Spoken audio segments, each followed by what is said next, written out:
The surgeons stopped counting at 11 rounds pulled out of my 17-year-old boy. They didn't just want him dead, they wanted to erase him.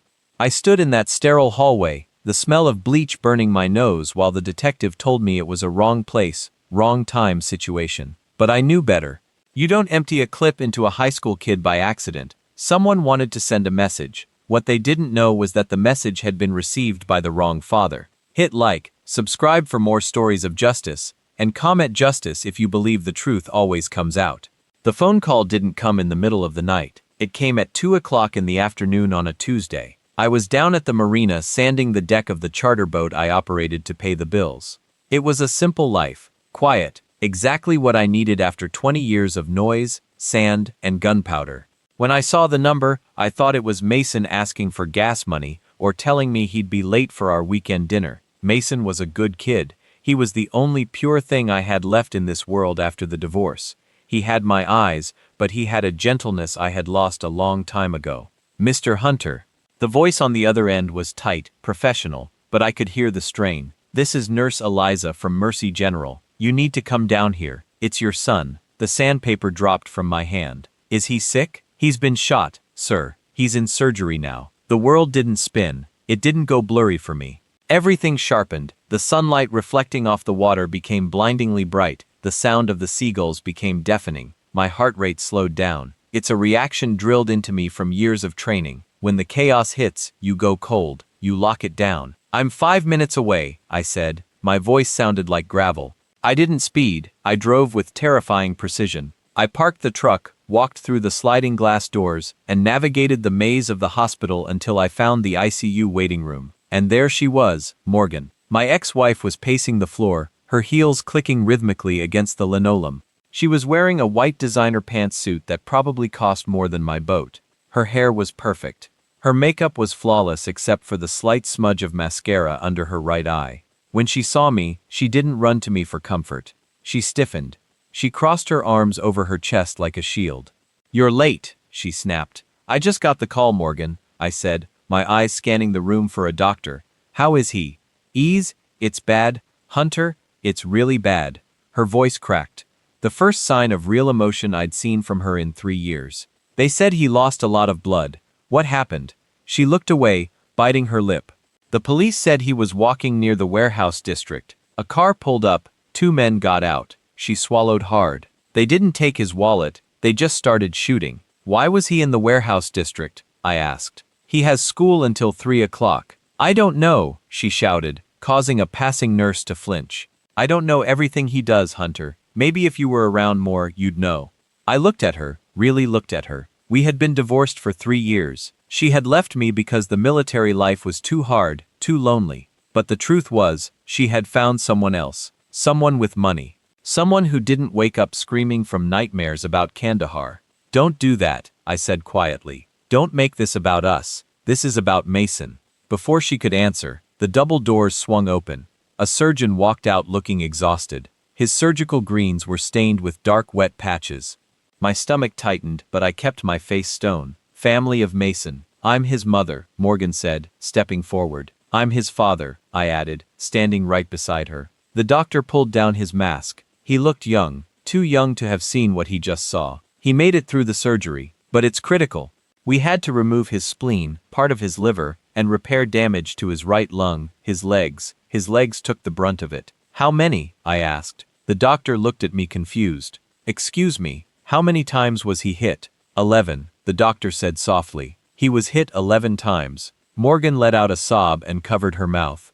I felt a cold rage spreading through my chest, turning my blood to ice. 11 times. You don't shoot a kid 11 times to rob him. You shoot him 11 times to send a message. You shoot him 11 times to make sure the casket is closed." "Can I see him?" I asked briefly. "He's sedated." We walked into the recovery room. The machines were beeping in a rhythmic, haunting tempo. Mason looked small in the bed. He was covered in tubes and wires. His face was pale, almost translucent. I walked to the side of the bed and took his hand. It was cold. His knuckles were bruised, like he had tried to fight back. I leaned down, whispering so only he could hear. "I'm here, buddy. Dad's here." Morgan stood at the foot of the bed weeping, but even in her grief, something felt off. She wasn't looking at Mason's face. She was looking at the door, like she was expecting someone or afraid of someone. Who did this? I asked, not turning around. I told you, the police said it was random, Morgan said quickly. Too quickly. 11 shots isn't random, Morgan. I turned to face her. Who have you been hanging around? Her eyes went wide. How dare you? My son is lying there dying and you're blaming me. I'm asking a question. It has nothing to do with me, she hissed. Or Dominic. I hadn't mentioned Dominic. That was the name of her new boyfriend, the real estate developer, the guy who bought her the shiny car and the big house on the hill. I didn't say his name, I said calmly. Morgan froze. She realized her mistake. I know you hate him. I know you blame him for everything. I don't care about him, I said. I care about who put holes in my son. I let go of Mason's hand and walked out of the room. I needed air. I needed to think. In the hallway, 2 police officers were standing by the nurse's station, drinking coffee and laughing about a sports game. I walked up to them. They were uniformed patrolmen, young, sloppy. Are you the officers assigned to Mason's case? One of them, a guy with a buzz cut and a name tag that read, Officer Kyle, looked me up and down. He saw a guy in worn-out jeans and a flannel shirt. He didn't see the threat. Detectives are handling it, buddy. We're just here to take a statement when the kid wakes up. Who are the detectives? Detective Blake, Kyle said, but don't hold your breath. That neighborhood gang territory shootings happen every day. Kids get mixed up in the wrong crowds. My son isn't mixed up in anything, I said. The officer shrugged. That's what all the parents say. Look, just go back inside and wait. If we find anything, we'll let you know. He turned back to his partner, dismissing me. I stood there for a moment, watching them. They weren't going to solve this. They didn't care. To them, Mason was just another statistic. Another file on a stack of unsolved cases. I walked out of the hospital and into the cool evening air. I reached into my pocket and pulled out a pack of gum. I had quit smoking years ago, but the urge was strong tonight. I leaned against my truck and closed my eyes. I replayed the doctor's words 11 times. I opened my eyes. The grief was there, heavy and suffocating, but I pushed it down into a little box in my mind. I locked the box. I couldn't be a grieving father right now. Mason didn't need a father who cried. He needed a father who acted. I looked at the hospital entrance. A black luxury sedan pulled up to the curb. A man got out. Tall, slick-back hair, wearing a suit that cost more than my truck. Dominic. He walked toward the entrance, checking his watch. He looked annoyed, not worried. I watched him walk through the doors. I knew then that the war hadn't stayed overseas. It had followed me home, and if the police weren't going to fight it, I would. They thought I was just a fisherman. They thought I was just a washed-up ex-husband. They were about to learn that retired didn't mean expired. The air in the ICU was thick, suffocating. It smelled of antiseptic and unspoken lies. I stood in the doorway watching them. Morgan was seated in the chair next to Mason's bed, clutching a tissue that was shredded to pieces. Dominic stood behind her, a hand on her shoulder. It looked comforting to anyone else, but I saw the pressure in his grip. He wasn't comforting her.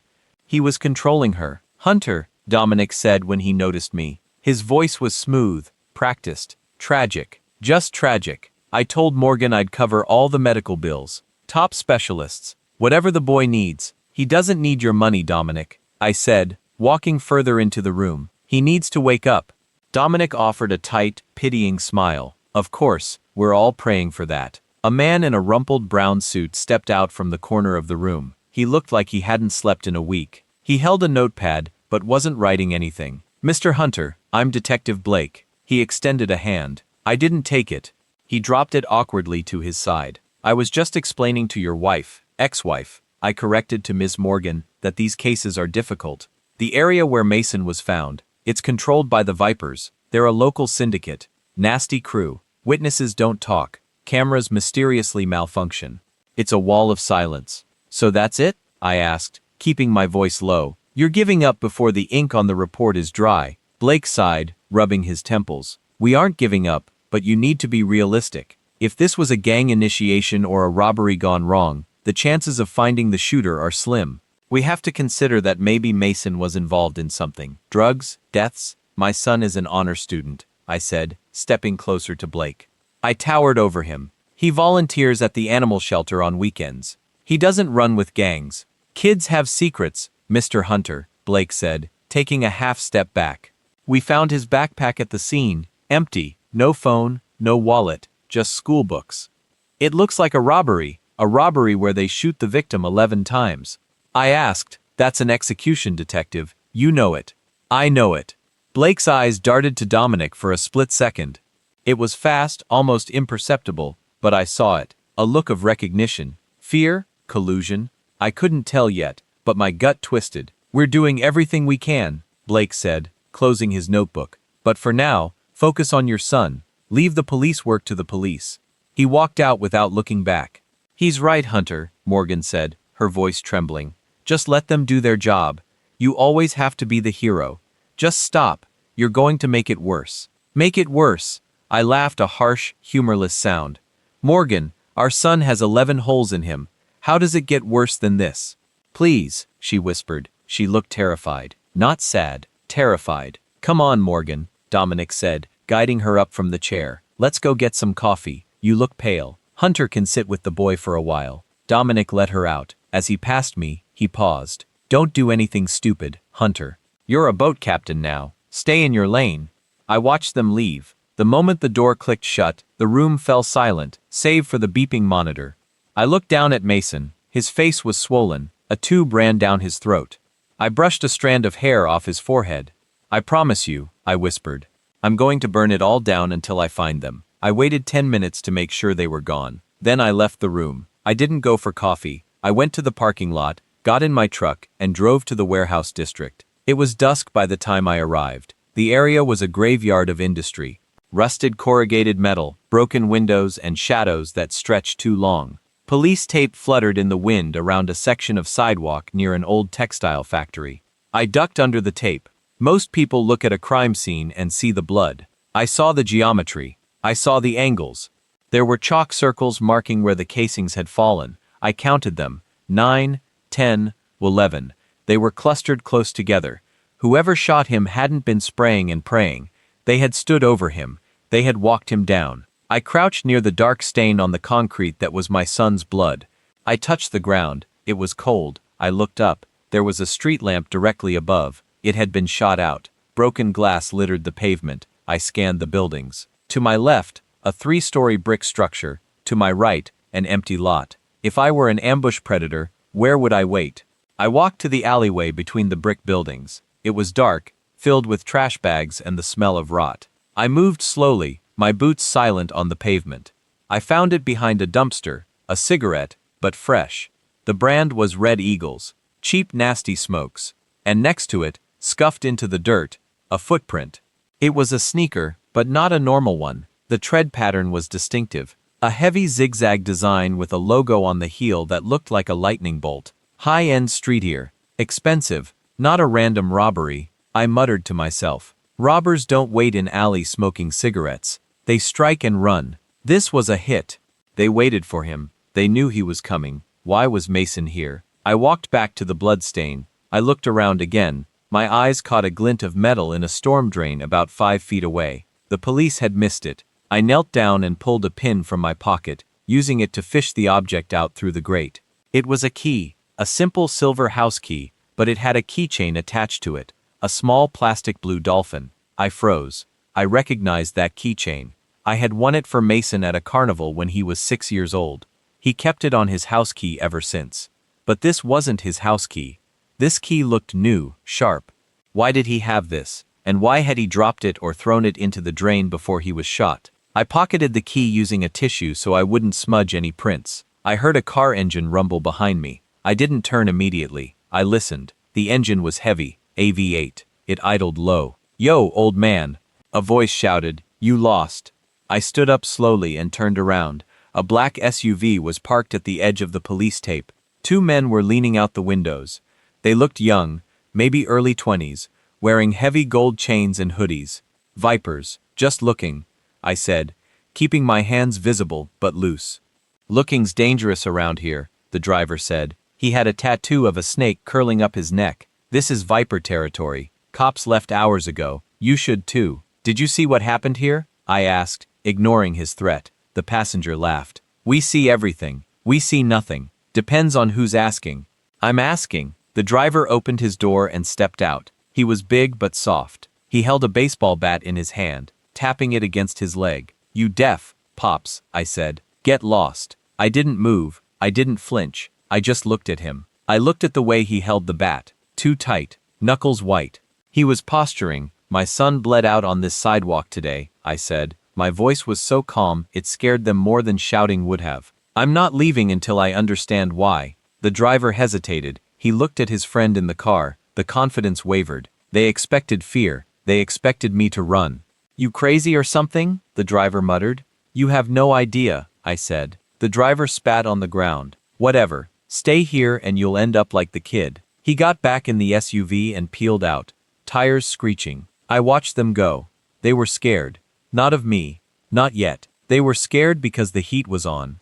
They were patrolling the scene to make sure no one was snooping, which meant there was still something here to find. I looked at the key in my hand again. Mason wasn't just walking here. He was meeting someone, or he was hiding something. I got back in my truck. I needed answers, and I knew exactly who to call. I hadn't spoken to Victor in 5 years. He was ex-intelligence, a man who lived in the shadows of the city's data networks. If a fly sneezed in this city, Victor knew which nostril it came from. I dialed the number from memory. "Hunter." A robotic voice answered after one ring. "This line is dead. Mason was shot." "Victor 11 times. Silence. Then a heavy sigh. "Meet me at the diner on 4th. The back booth. 20 minutes. I hung up. I looked at my reflection in the rear-view mirror. The eyes staring back weren't the eyes of a boat captain. They were the eyes of a team leader. The predator was waking up. I started the engine. Morgan was lying. Dominic was hiding something. The police were compromised, and my son had a secret key. The puzzle pieces were jagged and covered in blood.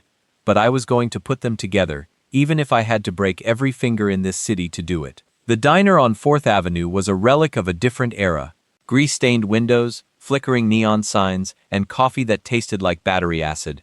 It was the kind of place people went to be forgotten. That's why Victor liked it. I parked the truck around the back, checking my mirrors 3 times before killing the engine.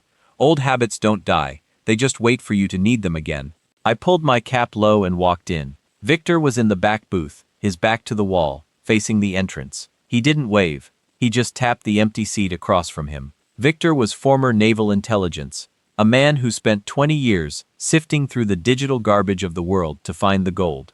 He had been discharged for insubordination, which in our line of work usually meant he was right when the brass was wrong. "You look terrible, Hunter," Victor said, his voice a low rumble. He pushed a manila folder across the table. "My son is in a coma." "Victor, skip the pleasantries. Fair enough." He took a sip of his coffee, his eyes scanning the room over the rim of the mug. I dug into the shooting. The police report, the one that hasn't been filed yet, flags it as a random gang initiation, but the chatter on the low frequencies tells a different story.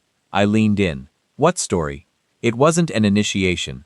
It was a collection. My blood ran cold. Mason doesn't owe anyone money. He's 17. He saves his allowance to buy vintage records. Not Mason, Victor corrected. He opened the folder. Inside was a surveillance photo taken from a traffic camera 2 weeks ago. It showed a warehouse loading dock. In the frame, 2 men were arguing. One was a man I didn't recognize, a heavy-set guy in a flashy suit. The other man was Dominic. "That guy in the suit is Felix Rossi," Victor explained. "Lieutenant for the Vipers. They run the drugs, the gambling, and the protection rackets in the district where Mason was shot." I stared at the photo. Dominic looked terrified in the picture. His hands were up, placating. "Why is my ex-wife's boyfriend arguing with a mob lieutenant?" I asked. The pieces starting to click together in a sickening way. "Because Dominic isn't just a real estate developer, Hunter. He's a laundromat." Victor tapped the photo. "He washes money. He takes the Viper's dirty cash, runs it through his construction projects, and hands it back clean. But word on the street is the Vipers are missing a shipment, a big one, and they think Mason took it." "No," Victor shook his head. "They think Dominic took it. But Dominic is slippery. He's been telling them for weeks that he's having overhead issues. When the pressure got too high, the Vipers decided to send a message. They didn't go for Dominic. They went for the thing Dominic is supposed to care about." I slammed my fist on the table, rattling the silverware. "They shot my son to motivate Dominic to pay up. It's a classic squeeze play," Victor said, his face grim. "They think Dominic is Mason's stepfather, They think hurting the kid hurts Dominic. I felt a nausea arising in my throat that had nothing to do with the smell of grease. They don't know Dominic, I whispered. That man doesn't care about Mason. He barely tolerates him. That's the tragedy, Victor said softly. Your boy took 11 bullets for a debt that wasn't his, to pressure a man who probably sees him as collateral damage. I reached into my pocket and pulled out the key I had found in the storm drain. I slid it across the table. What about this? I found it at the scene. Mason dropped it before they hit him. Victor picked up the key, squinting at the jagged teeth.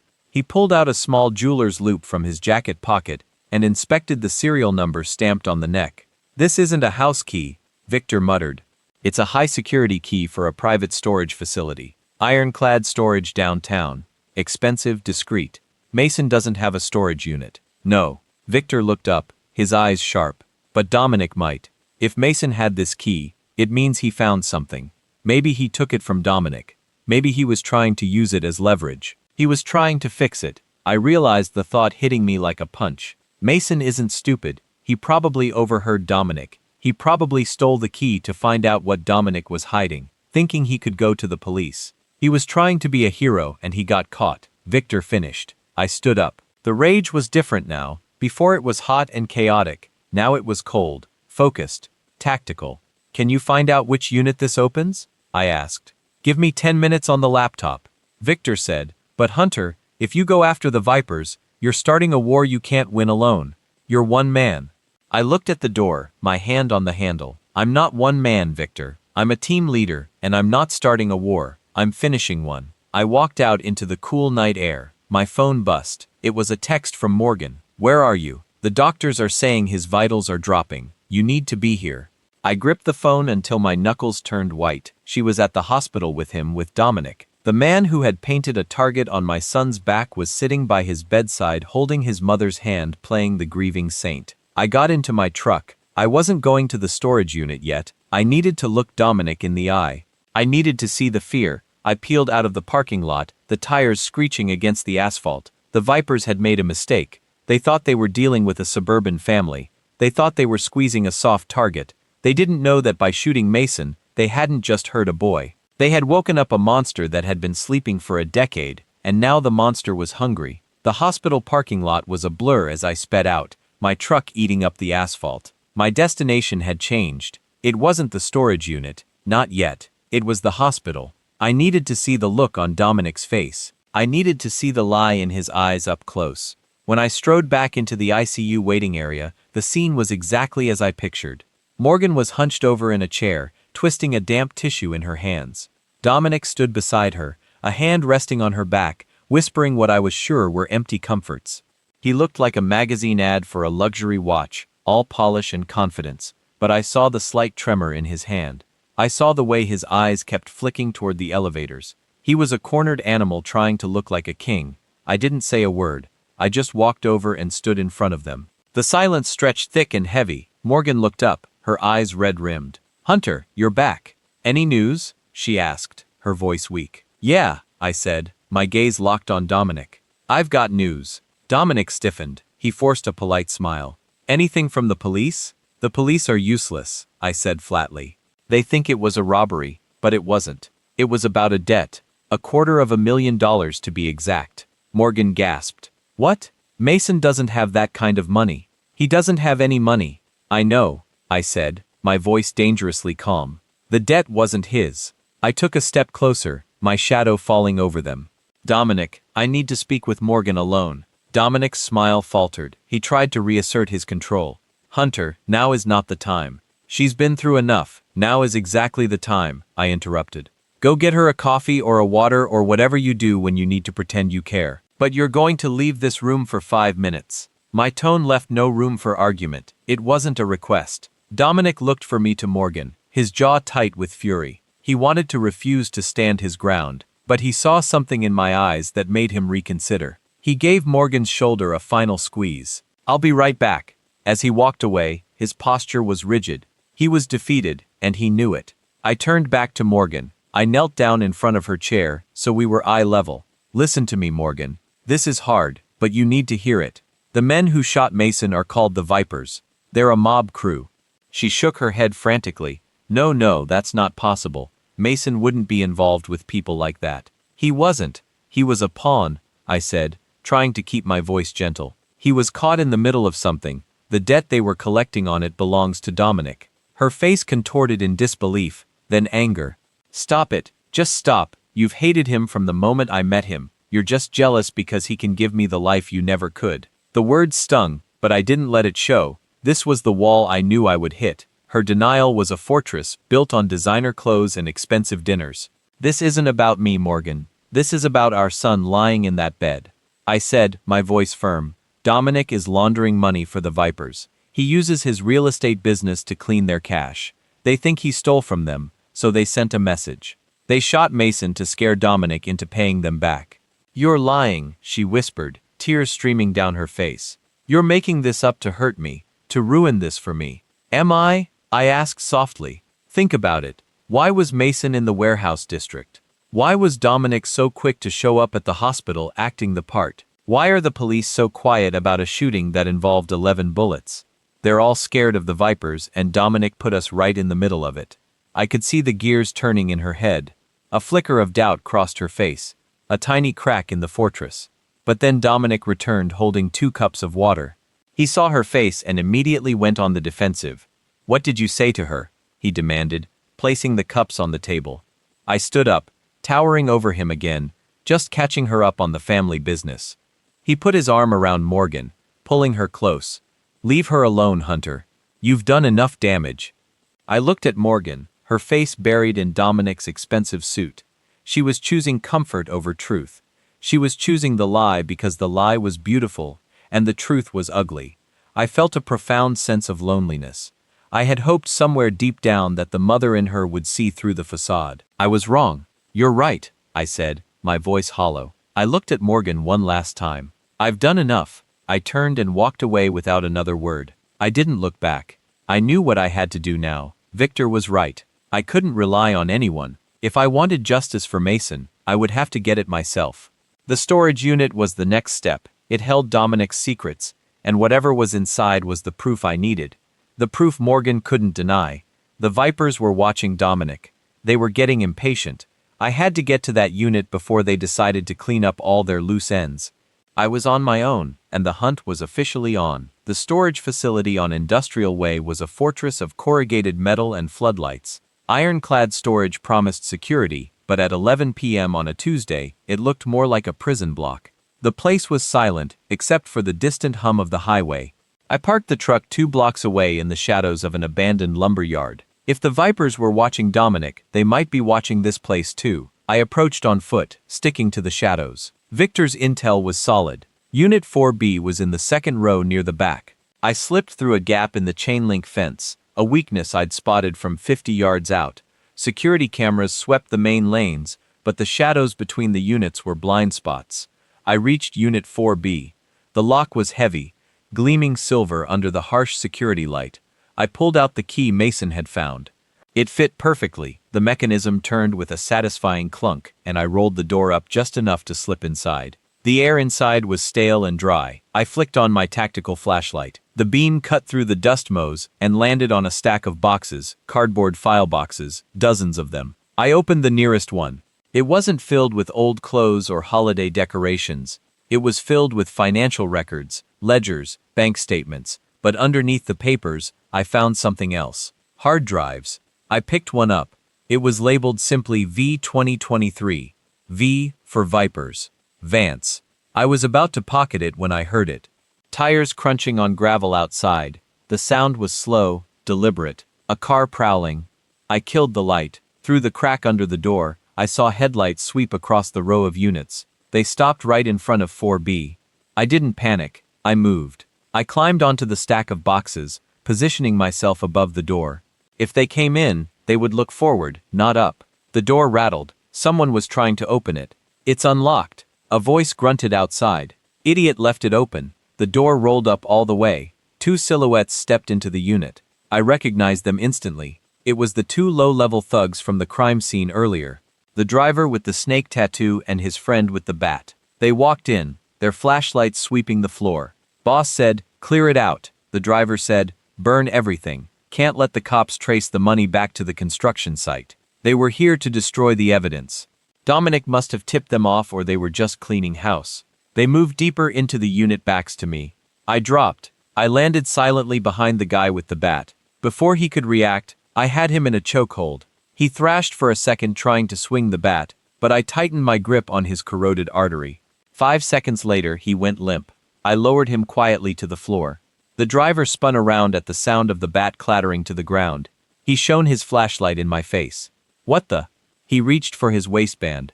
I saw the glint of a pistol. I didn't hesitate. I stepped inside his reach, deflecting his arm upward. The gun discharged into the ceiling. Bang. The sound was deafening in the small metal box. I drove my knee into his stomach, doubling him over. He gasped for air. I grabbed his wrist, twisting it until I heard the snap of bone. He dropped the gun. I swept his legs, sending him crashing onto the concrete. I put my boot on his chest, pinning him down. I picked up his gun, a cheap 9mm, and ejected the magazine, tossing it into the corner. "You," he wheezed, staring up at me with wide, terrified eyes. "You're the old man from the alley." "I'm the father," I corrected, leaning down. "Where is Felix?" "Go to hell," he spat. I applied pressure to his chest. He groaned. "I'm not a cop, son. I don't have to read you your rights. I don't have to follow procedure. I just want an answer." His bravado cracked. He was a street thug used to intimidating shopkeepers and high school kids. He wasn't ready for this.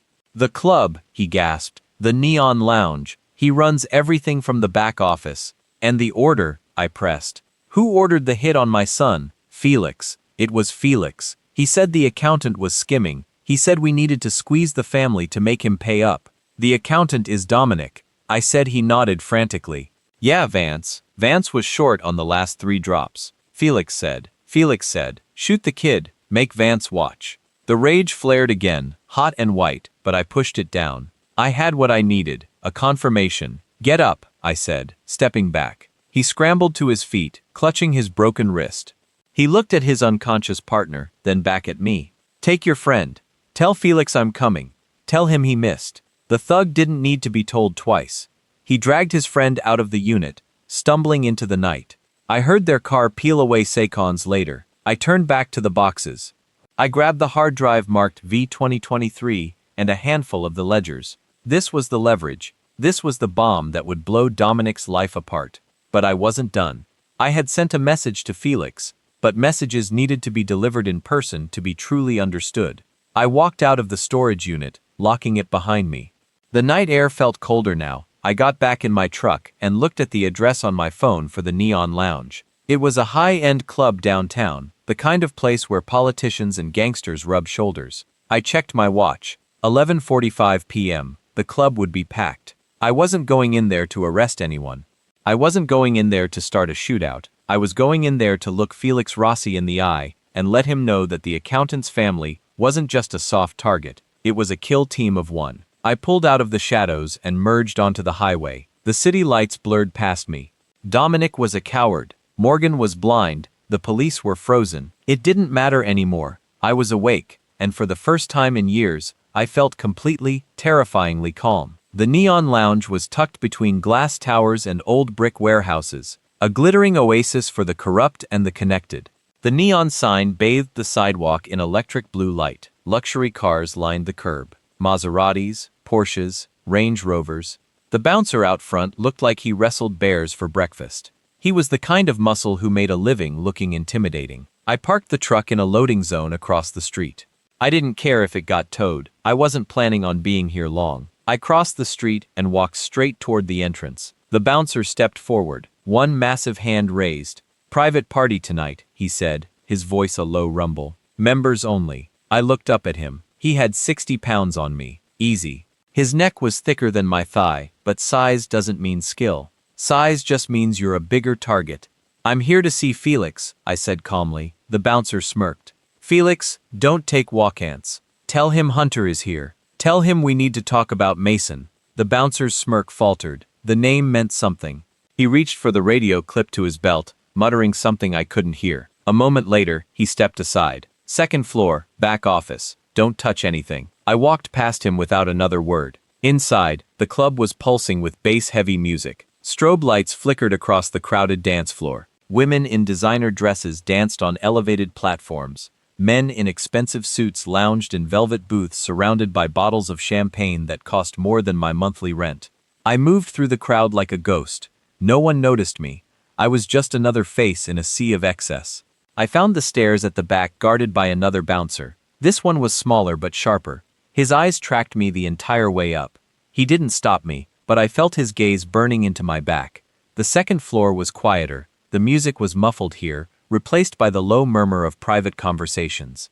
I walked down a narrow hallway lined with doors until I reached the last one. It was solid oak, reinforced. A small brass plaque read private. I knocked once. "Come in," a voice called from inside. I opened the door. The office was a strange mix of old-world elegance and modern tech. Wood-paneled walls, leather chairs, a mahogany desk, but behind the desk were 6 monitors showing live feeds from the club, the street, and what looked like several other properties across the city. Felix Rossi sat behind the desk, a cigar smoldering in an ashtray.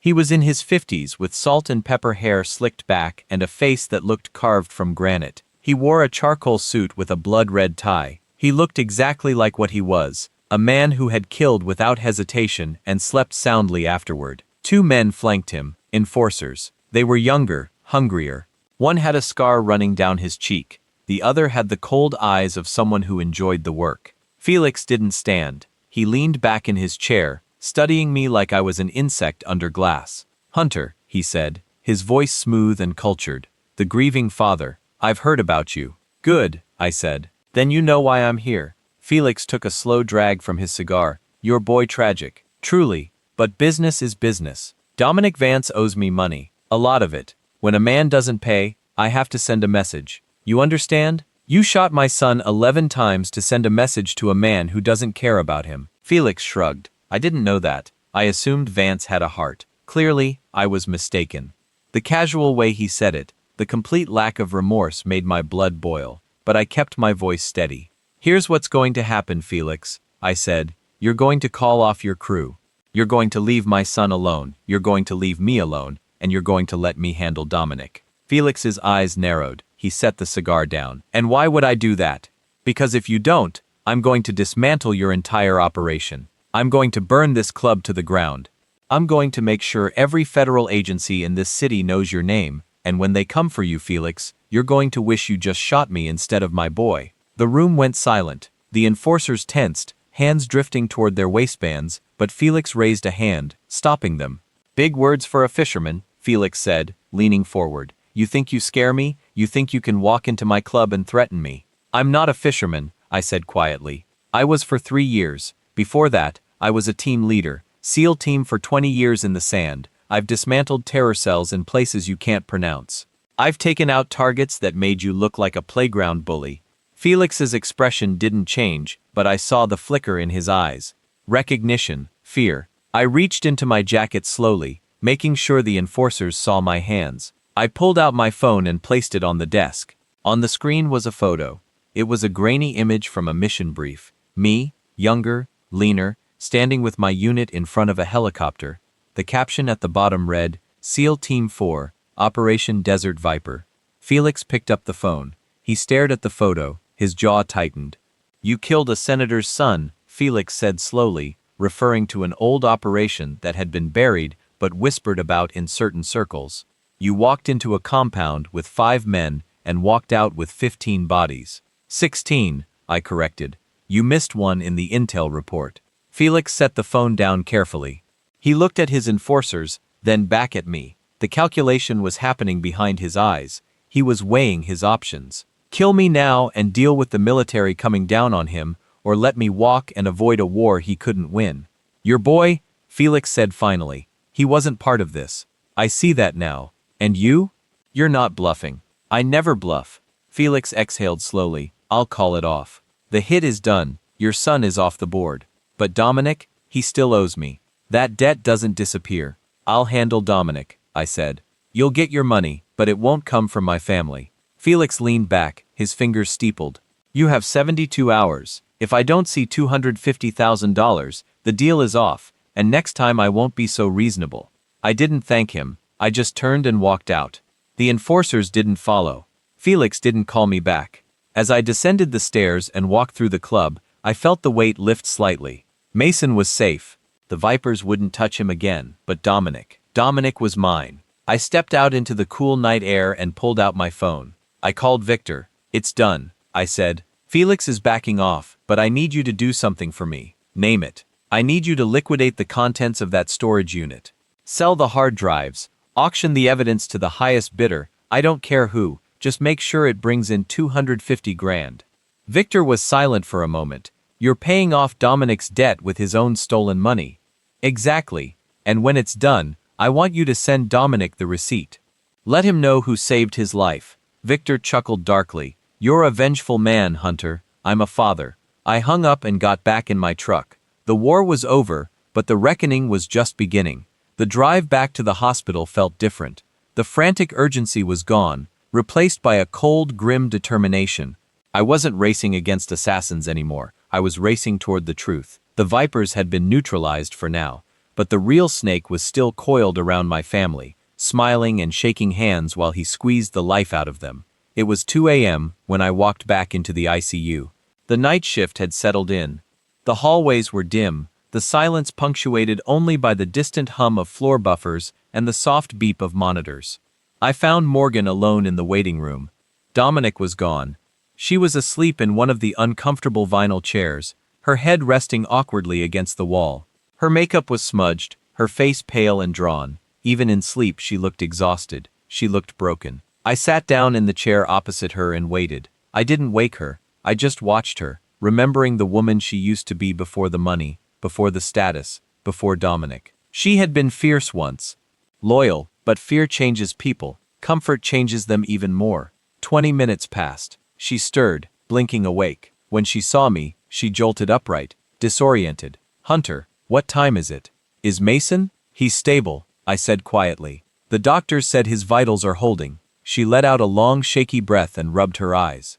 "Where have you been?" Dominic said. "You stormed out like a maniac." "I had some errands to run." I leaned forward, resting my elbows on my knees. "Where is Dominic now?" "He went home," she said, defensiveness creeping back into her voice. "He has a meeting in the morning. Someone has to work to pay for all this."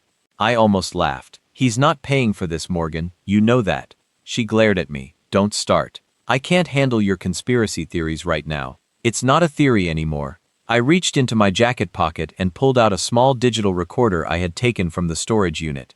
Victor had cracked the encryption on the way over. It contained voice memos Dominic had recorded, notes to himself, reminders, and one very specific conversation he had saved for leverage. I placed the recorder on the table between us. "What is this?" Morgan asked, eyeing it wearily. "Press play." She hesitated. Her hand hovered over the device. Deep down, she knew. She knew that pressing that button would destroy the comfortable lie she had been living, but the mother in her, the part of her that loved Mason more than her new life, won out. She pressed play. The audio was crisp. It was a phone call. Dominic's voice.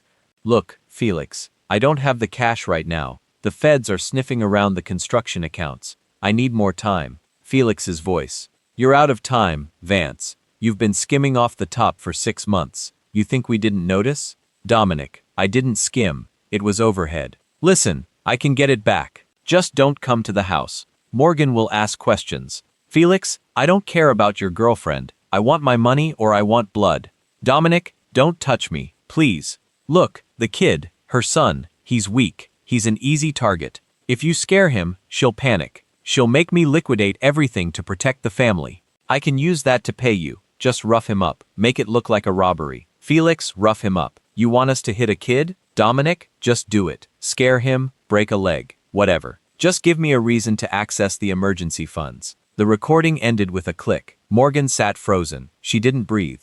She didn't blink. The silence in the room was deafening. It was the sound of a world shattering. "He told them to do it," I said softly. "He didn't know they would shoot him 11 times. He just wanted Mason hurt so he could manipulate you into giving him money." Morgan looked at the recorder, then at me. Her eyes were wide, filled with a horror so profound it looked like madness. "He said he loved Mason," she whispered. Her voice was barely audible. "He said Mason was like a son to him. He lied, Morgan. He used Mason as a shield. And when the Vipers came to collect, he offered Mason up as a sacrifice." She stood up slowly. Her legs were shaking so badly I thought she would fall. She walked to the trash can in the corner and vomited. I didn't go to her. I let her purge the sickness. She needed to feel this. She needed to understand the depth of the betrayal. When she straightened up, she wiped her mouth with the back of her hand. She turned to me. The fear in her eyes was gone, replaced by a cold, hard rage. It was the same look I saw in the mirror. "Where is he?" she asked. "He's at his house," I said. "Sleeping." "I'm going to kill him," she said. She started toward the door. I stood up and blocked her path. "No, you're not." "Get out of my way, Hunter," she screamed, pushing against my chest. "He hurt my baby. He almost killed my son. And if you go there now, you'll end up in prison," I said, grabbing her shoulders. "And Mason will have no one. Do you want that? Do you want Dominic to win?" She collapsed against me, sobbing uncontrollably. I held her for the first time in years. She felt small, fragile. "What do we do?" She wept into my chest. "How do we fix this?" "We don't fix it," I said, looking over her head at the dark hallway. "We finish it." I pulled her back and looked her in the eye. "I made a deal with Felix. The Vipers are done with us. They got their money. But Dominic still thinks he got away with it. He thinks the Vipers are still hunting Mason. He thinks he's safe. So what do? We let him think that. I said we let him think he won, and then we take everything from him. His money, his reputation, his freedom. We don't just send him to jail, Morgan. We destroy him." She nodded, wiping her tears. "Tell me what to do." "Go back to the house," I said. "Act like everything is normal. Tell him Mason is worse. Tell him you're scared. Play the victim one last time. And then, I said, a dark smile touching my lips. "You leave the back door unlocked." Morgan took a deep breath. She straightened her jacket. She fixed her hair. She put the mask back on. The mask of the grieving, helpless mother. But underneath, I saw the steel. "I can do this," she said. "I know you can." She turned and walked out of the hospital. I watched her go. Dominic Vance had made a lot of mistakes in his life. But his biggest mistake wasn't stealing from the mob. It wasn't laundering money. His biggest mistake was thinking he could break my family and walk away clean. I pulled out my phone and texted Victor. Phase 2, initiate the leak. The sun was starting to rise over the city. It was going to be a beautiful day. The plan was in motion. Victor had done his part. And now it was time for the final act. I spent the day at the hospital sitting by Mason's side, watching the monitors, waiting for a sign. He was still unconscious, but his color was better. The doctors were cautiously optimistic. They said his youth was fighting for him. I held his hand, feeling the faint pulse in his wrist, and promised him that when he woke up, the monsters would be gone. At 6 p.m., my phone buzzed. It was Morgan. "He's packing. He says he has a business trip to Frantic. He's trying to leave." I texted back. "Let him go. Just make sure he takes the car." I stood up, squeezed Mason's hand one last time, and walked out. Dominic wasn't going on a business trip. He was running. The leak Victor had initiated wasn't to the police. Not yet. It was to the Vipers. Victor had spoofed a message from Dominic's encrypted account to Felix, claiming that Dominic had gone to the feds and was trading evidence for witness protection. Felix wouldn't take kindly to a snitch, but I wasn't going to let the mob kill him. That was too easy, too quick. Dominic needed to lose everything first. I drove to the highway on-ramp that led out of the city. I parked on the shoulder, hazard lights flashing. "Hood up." I waited. 10 minutes later, Dominic's sleek silver sedan flew past. He was speeding, weaving through traffic, panic driving. I slammed the hood, jumped in my truck, and followed. He wasn't heading to the airport. He was heading for the state line. I stayed back, keeping him in sight. My phone rang. It was Victor. The police just received an anonymous tip about a large quantity of narcotics and unregistered firearms in the trunk of a silver sedan heading south on I-95. Victor said, along with a laptop containing evidence of money laundering for the Viper syndicate. "Good work," I said. "Hunter," Victor paused. "The Vipers are moving too. They intercepted the spoofed message. They have a car 2 miles behind you. Let them come," I said. "This instant." I pressed the gas, closing the distance on Dominic. I didn't want to catch him. I wanted to hurt him. Up ahead, I saw the flashing lights of a state trooper speed trap. Dominic saw them too. He slammed on his brakes, swerving into the right lane. He was trapped. Police in front, me behind, and the mob closing in from the rear. He took the only option left, an exit ramp leading to an old industrial park. It was a dead end, and he knew it, but panic makes people do stupid things. I followed him off the highway. He tore through the empty streets of the industrial park, tires screeching. He pulled into a loading bay of an abandoned factory and killed the engine. I pulled up 50 yards away, blocking the exit. I got out of the truck unarmed. I didn't need a gun for this. Dominic scrambled out of his car. He was sweating, his tie loose, eyes wild. He held a small pistol in his shaking hand. "Get back!" he screamed. "Get away from me, Hunter! You set me up!" "I didn't set you up, Dominic," I said, walking slowly toward him. "I just exposed you. You told them," he shrieked. "You told Felix the first talked. They're going to kill me probably," I said calmly, "unless the cops get you first."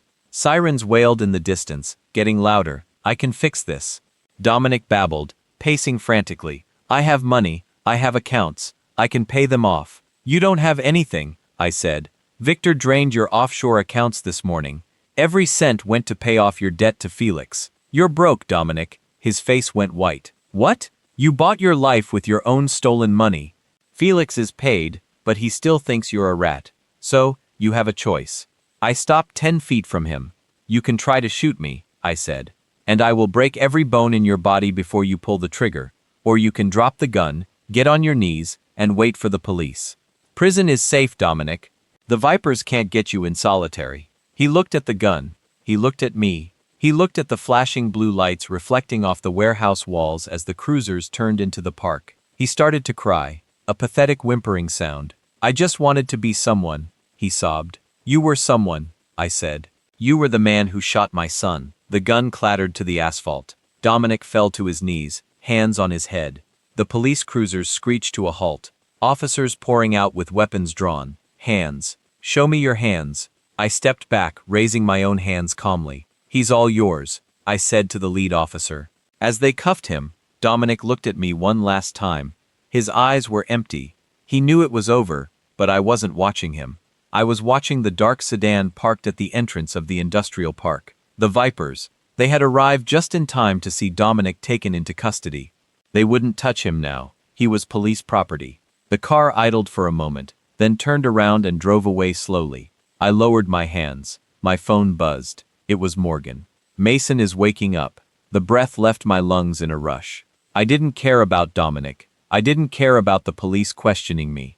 I didn't care about the Vipers. I turned and ran to my truck. The justice wasn't seeing Dominic in cuffs. The justice was knowing that when my son opened his eyes, the man who put him there would never hurt him again.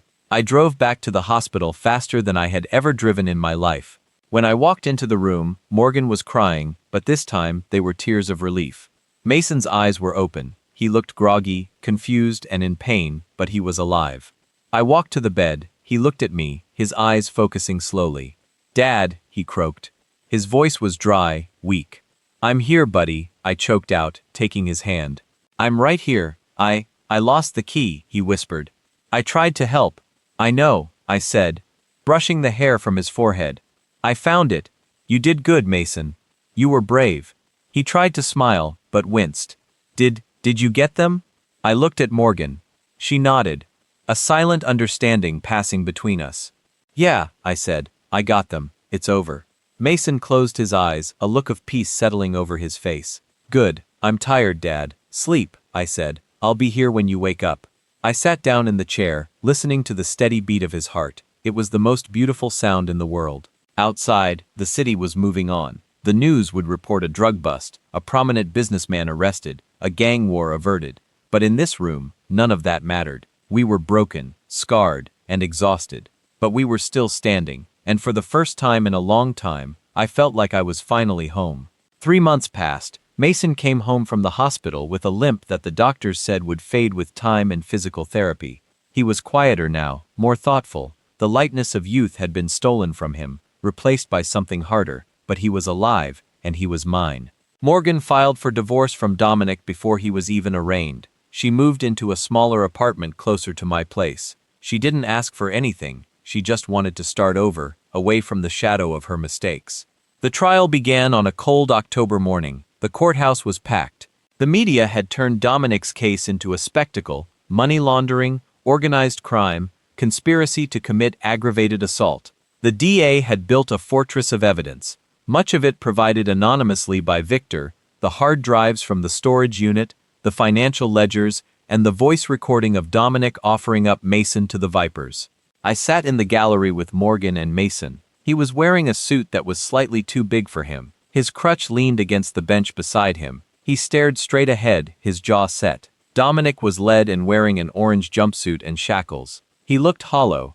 His hair, once slicked back and perfect, was unkempt. His face was gaunt. Prison had eaten away at the polish, revealing the coward underneath. He glanced at us once. Mason didn't flinch. Morgan didn't look away. I just stared at him until he dropped his gaze to the floor. The prosecution opened with a sledgehammer. They played the recording. The courtroom went silent as Dominic's voice filled the room, cold and calculating, offering up a 17-year-old boy to mobsters. Just rough him up, break a leg, whatever. Just give me a reason to access the emergency funds. The jury's faces said it all: disgust, anger, revulsion. Dominic's lawyer tried to spin it. He claimed the recording was taken out of context, that Dominic never intended for Mason to be seriously hurt, that he was under duress from the Vipers and feared for his own life. But the evidence was overwhelming. Bank records showing the embezzled funds, testimonies from forensic accountants, and then the final blow. Detective Blake himself took the stand. Blake had been dirty on Felix's payroll to keep investigations quiet, but when Victor leaked proof of his corruption to internal affairs, Blake flipped. He testified that Dominic had paid him to delay the investigation into Mason's shooting, to keep the heat off while Dominic figured out his next move. The defense crumbled.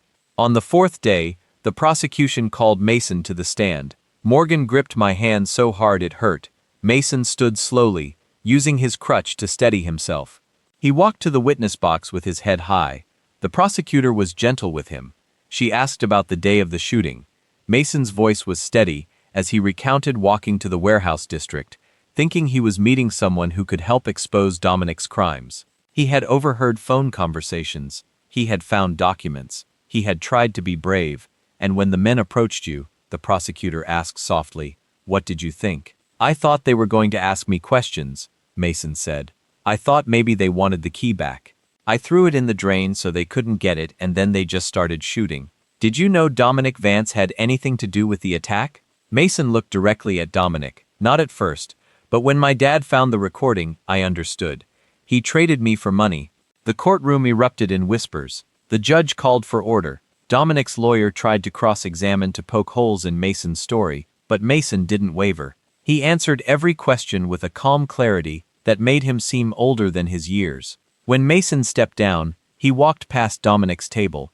Dominic reached out as if to say something, but Mason didn't even glance at him. He just kept walking. The closing arguments were brief. The jury deliberated for less than 3 hours. Guilty on all counts. The judge sentenced Dominic to 25 years in federal prison with no possibility of parole for the first 15. Money laundering, conspiracy, racketeering, and the judge added a personal note at sentencing. "Mr. Vance, you didn't pull the trigger, but you loaded the gun and pointed it at a child. You are a coward and a disgrace." The gavel came down like thunder. Dominic was let out in chains. He didn't look back. Outside the courthouse, reporters swarmed us. Morgan declined to comment. Mason kept his head down. I stood in front of them like a shield. "Justice was served," I said simply. "That's all we wanted." We walked to the truck. The autumn air was crisp and clean. Mason climbed into the back seat, exhausted but relieved. Morgan sat in the passenger seat. She looked at me, her eyes red but clear. "Thank you," she said quietly. "For what?" "For not giving up. For saving him." I started the engine. "He's my son. I'd burn the world down for him." We drove in silence, heading toward the small cabin I had rented outside the city.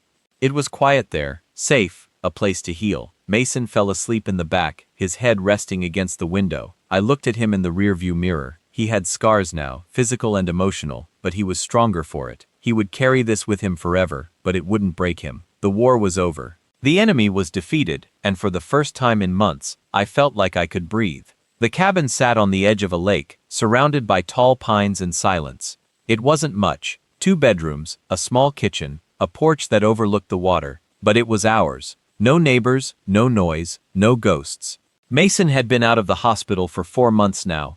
His physical therapy was progressing, the limp was almost gone, but the real healing, the kind that happens inside, was slower. Some mornings I'd find him on the porch at dawn, staring at the water, lost in thoughts he didn't share. Other days he'd laugh at something stupid on TV, and for a moment, he'd look like the kid he used to be. Morgan visited twice a week. She had taken a job at a non-profit helping victims of violent crime. It wasn't glamorous. It didn't pay well, but it gave her purpose. She was rebuilding herself brick by brick. I spent my days teaching Mason how to fish, how to fix the old truck, how to chop wood. Simple things, honest things. The kind of work that clears your head and steadies your hands. One evening, as the sun dipped below the tree sign, Mason and I sat on the porch with mugs of hot chocolate. The air smelled of pine and smoke from the fireplace inside. "Dad," Mason said, breaking the comfortable silence. "Can I ask you something? Anything?" He hesitated, staring into his mug. "Do you ever think about what would have happened if you hadn't found that key? If you hadn't figured it out?" I looked at him. His face was older now, marked by the weight of what he'd survived. "Every day," I said honestly. "But you did your part, Mason. You were smart. You were brave. You threw that key away so they couldn't use it. That bought me the time I needed. I was terrified," he admitted. "I thought I was going to die out there on that street. But you didn't. You fought back. You survived." He nodded slowly, thinking it over. "I keep thinking about Dominic, how he fooled all of us, how Mom believed every word he said, how I actually almost liked him." "Evil doesn't always look like evil," I said. "Sometimes it wears a nice suit and smiles at you across the dinner table. That's exactly what makes it so dangerous." Mason set his mug down. "I don't want to be weak anymore, Dad. I don't want to be the kid who gets used by people." "You were never weak," I said firmly. "You were trusting. There's a real difference. And you're not that kid anymore. You're the one who threw the key away. You're the one who testified in court. You're the one who stood up when it counted." He looked at me, eyes searching for something. "Do you think I'll ever feel normal again?" I placed my hand on his shoulder. "Normal is overrated anyway. You'll feel like yourself again eventually. Maybe a different version of yourself. Maybe even stronger. But you'll get there." We sat quietly for a while after that, watching stars emerge over the lake. The next morning, I woke to find Mason already up, standing by the truck, crutch cast aside, testing his weight on his healing leg. "Feels good," he said, noticing me watching him. "Almost ready to run again." "Take your time," I said. "No rush." "Actually," he said, turning to face me, "I've been thinking. When I'm ready, I want to join the Navy." My chest tightened instantly. "Mason, I know what you're going to say," he cut in. "It's dangerous, it's hard. But Dad, you spent 20 years protecting people. You saved me. I want to be like that. I want to actually mean something." I looked at my son, scarred, stubborn and brave, far beyond his years. He wasn't asking permission. He was informing me of his decision. "Then I'll train you," I said finally. "When you're ready, I'll make sure you're fully prepared." A slow smile spread across his face. "Thanks, Dad." Morgan showed up later that afternoon, bringing groceries along with news. Dominic had been transferred to a maximum security facility upstate. Blake, the corrupt detective, received a 10-year sentence. Felix and the Vipers were now under federal investigation, their criminal empire collapsing under the weight of mounting evidence. "It's really over," Morgan said, sitting down on the porch steps. "I still can't quite believe it." "It's over," I agreed. She glanced toward Mason, down by the lake skipping stones across the water. "He's different now. We all are." She turned back to me, her expression softening. "I owe you more than I could ever possibly repay, Hunter. You saved our son. You saved me from myself. You did the hard part," I said. "You chose the truth over the lie. That takes real courage." She smiled faintly. "Maybe we can all start over. Truly start over this time." "Maybe," I said. As the sun set that evening, the three of us gathered around a campfire beside the lake, roasting marshmallows and sharing stories, some funny, some painful, all completely true. For the first time in a long while, we actually felt like a family again. Not the family we used to be, but something entirely new, something forged through fire, through blood, and through forgiveness. Mason looked at me across the flickering flames. "Dad, do you think bad things happen for a reason?" I thought about that carefully. I think bad things just happen, but how we respond to them, that's what truly defines who we are. You could have broken completely, Mason, but you didn't. You stood tall through all of it. He nodded, poking absently at the fire with a stick. "I guess I'm tougher than I thought I was." "You always were," I said. "You just needed to see it in yourself." Morgan raised her mug toward us. To second chances. To second chances, we echoed back together. The fire crackled steadily.